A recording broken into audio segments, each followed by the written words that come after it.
안녕하세요. 주식 투자 랩터 이용락입니다. 금융시장은 어제자 하락을 다시 이겨내고 반등이 나오는 하루였는데요. 코스피 기준으로 2451포인트를 회복해주는 그런 하루였습니다. 근데 중요한 부분이 저번에 조정이 있을 때 11선을 하회해서 돌릴 수 있다라고 말씀을 드렸는데, 근데 11선을 하회하지 않고 돌렸습니다. 그냥 바로 11선 위를 타고 이제 돌아섰기 때문에 이번에 11선 안에서 다시 되돌리는 그런 현상이 발생하는데요.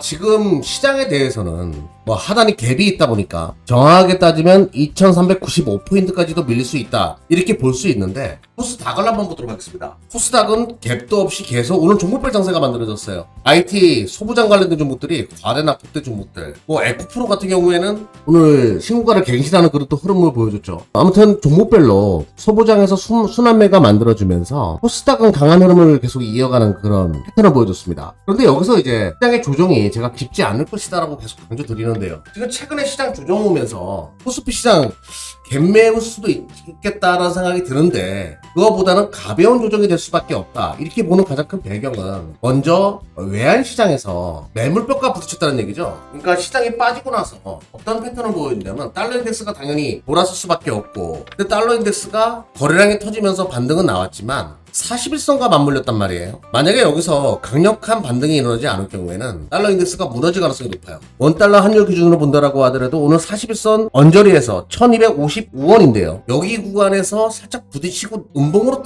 떨어진 듯한 움직임을 보여줍니다. 요거를 뚫기에는 조금 시간적으로 소요될 가능성이 높기 때문에 달러 유로를 한번 보도록 할게요. 달러 유로도 이 41선을 타면서 얘가 또 치고 나갈 가능성, 그러니까 역으로 달러 인덱스가 무너질 가능성이 있기 때문에 시장은 대반등이 나올 가능성이 높다, 반등이 나올 가능성이 높다. 물론 나스닥은 이거 11선까지 좀 밀려야 되는 거 아니냐라고 이제 볼 수 있는데, 갭을 메워놓고 옆으로 길 가능성을 어느 정도 열어놓을 필요가 있을 것 같고요. S&P 500 기준으로 본다라고 하더라도 11선과 맞물리는 구간 만들어질 가능성이 높기 때문에 조정은 있다라고 하더라도 큰 폭으로 조정이 발생할 가능성은 적다. 즉 달러 시장이나 외환 시장의 움직임으로 봤을 때는 단발적으로 발생한 조정의 가능성이 높기 때문에, 그리고 제가 항상 여러분들에게 말씀드리는데요, 한번 만들어진 시장의 추세는요 돌리기가 굉장히 어려워요. 지금 골드만삭스도 경기 침체에 관련돼 가지고 한 35% 정도는 경기 침체를 예상하다가 25%로 줄였습니다. 그리고 IMF 이번에 부총재가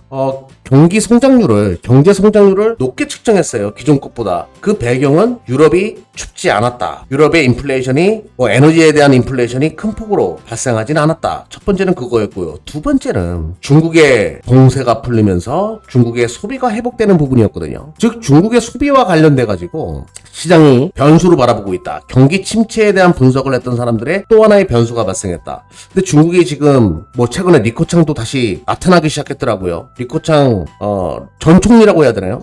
리커창 전 총리가 이런 얘기를 했습니다. 공격적인 경기 부양책이 필요하다, 이런 얘기를 했다라는 것 자체가 중국의 부양책과 함께 또 중국의 봉쇄가 풀리면서 중국의 경기 회복이 살아나기 시작하고 세계 경제도 경기 침체보다는 경기가 완만하게 안착되어가는 그런 구조로 넘어갈 가능성도 높아지고 있다. 투자은행들의 시장에 대한 경기에 대한 인식도 점진적으로 바뀌고 있는 부분, 우리가 주목할 필요가 있겠고요. 근데 제가 리오프닝 관련된 정보도 계속 이야기하는데, 리오프닝 쪽은 가장 큰 문제, 단기 비자 발급 중단 관련돼 가지고 우리가 지금 중국의 봉쇄가 풀리고 있는 이 호황기를 제대로 못 누리고 있다, 이런 분위기가 있거든요. 근데 오늘 흥미롭게 봐야 될 게 질병청장님께서 이런 얘기를 했어요. 중국에 대한 단기 비자 발급 중단시킨 것을 조기 해제할 수 있다, 이런 발언을 했거든요. 그러면서 반응한 종목들이 뭐였냐, 이것도 주목을 해야 되겠죠. 그러면서 오늘 반응한 종목이 롯데관광개발, 카지노 관련된 기업들이거든요. 호텔 카지노 쪽이 장중 내내 조정을 겪다가 막판에